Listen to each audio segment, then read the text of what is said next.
खड़ी है वो कौन है, कहां से आई है, क्यों आई है? तो नागिनी आंखों में आंसू लेकर महाराज बासुक से बोली, महाराज तुम्हें नहीं मालूम है, तेरे कारण ओ सैया और मैंने बिटिया लई दुबकाई। महाराज छत के ऊपर जो लड़की खड़ी है वो मैंने तुम्हारे खातिर छिपा ली। महाराज तेरे कारण ओ सैया मैंने बिटिया लई दुबकाई, और जेई बात ओ सजना मैंने अब तक नाए बताई।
महाराज बासुक बोले, नागनी आज तक तुमने हमसे ये बात छिपाई, इधर हमारे शरीर में जो रोग हो गया है ये कैसे सही होगा?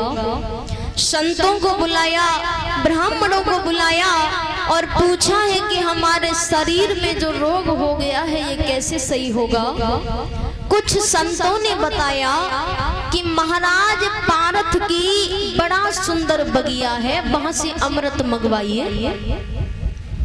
अब यहाँ पर थोड़ी शंका और होती है कि अमृत का कुआं तो महाराज बासुक के यहाँ भी था, लेकिन ये कुआं महाराज बासुक ने दान में दे दिया था पांडवों के लिए। महाराज बासुक सोचने लगे, वहां महाराज परीक्षित पहरे पर खड़े हैं, अमृत कौन लेने जाएगा? नवल दे बोली है, पिताजी अगर मेरे खातिर आपके शरीर में रोग हुआ है तो अमृत लेने मैं जाऊंगी।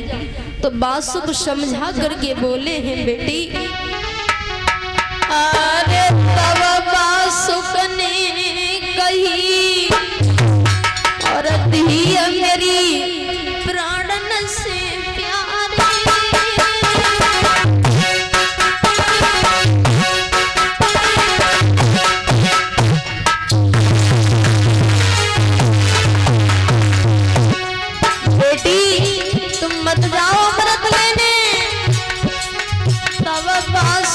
ने कही लली मेरी प्राणन से प्यारी, और जल भरने नाते परीक्षित राजा बलराम, जल भरने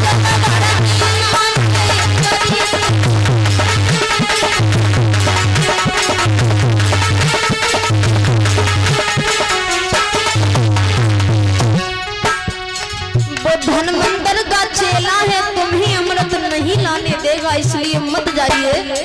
नवल दे कान लगी, पिताजी अरे पिताजी नागने बन जाऊंगी, और 3-5 जो करी कूद चुटिया में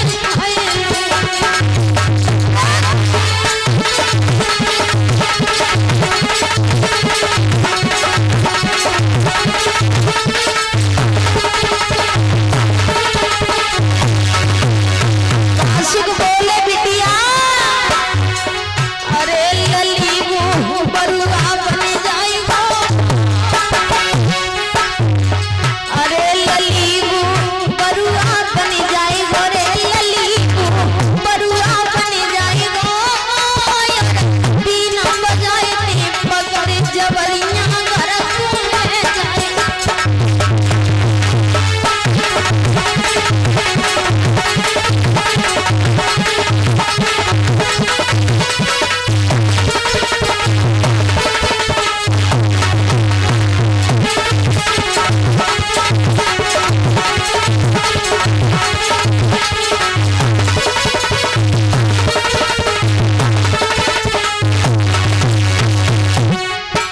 धनवंतर का चेला है, तुम्हें अमृत नहीं लाने देगा, इसलिए मत जाइए।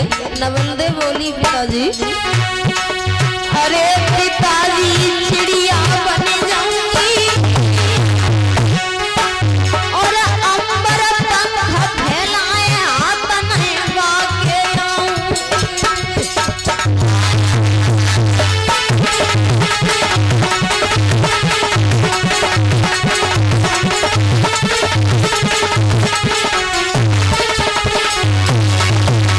बासुक बोले, अरे लली वो बाजरी बन जाएगा, अरे लली वो बाजरी बन जाएगा, पंजाबी जब फसाएगा हमारी डारे के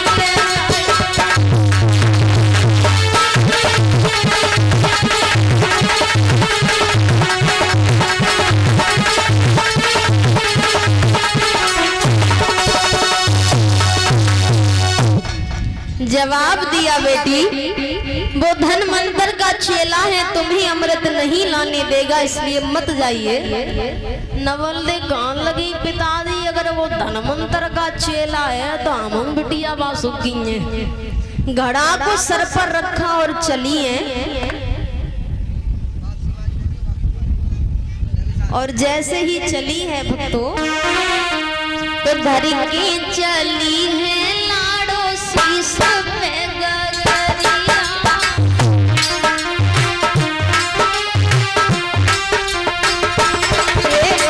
धर के चली है लली शीश पे गगरिया, जाके मारी है उमर रे लचकाती है कमर, जाई रही बगिया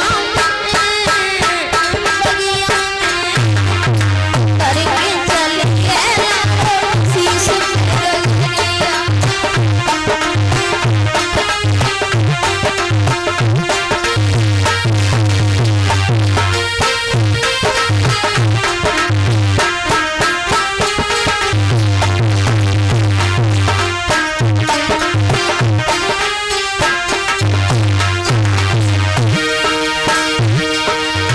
धर के गगरिया चली नवल ने, आग की सीध लगाई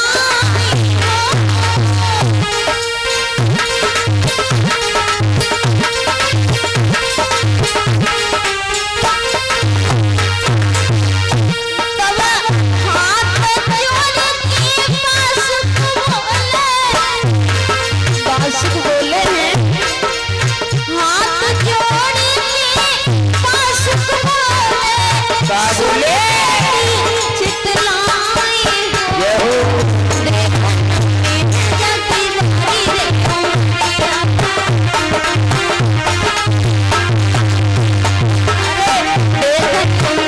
जाती बारी देखो है उमर रे लचकाती है कमर, जाई बगिया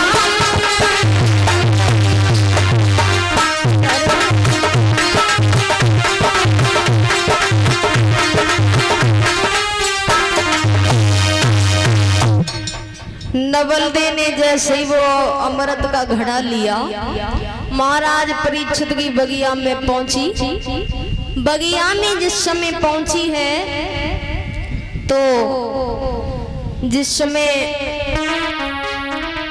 नवलदे महाराज परीक्षित की बगिया में पहुंची, वो अमृत का घड़ा लिया और नवल दे अमृत का घड़ा लेकर के उस अमृत की कुआ के पास में पहुंची। अब नवल दे ने अमृत भरो और जैसे ही अमृत भरो भैया विशाल चोरी करवे वाओ तो भजत है। और नवल दे जैसे ही भजी और नवल दे की पायल जैसे ही बजी सोई महाराज परीक्षित ने आवाज लगाई है,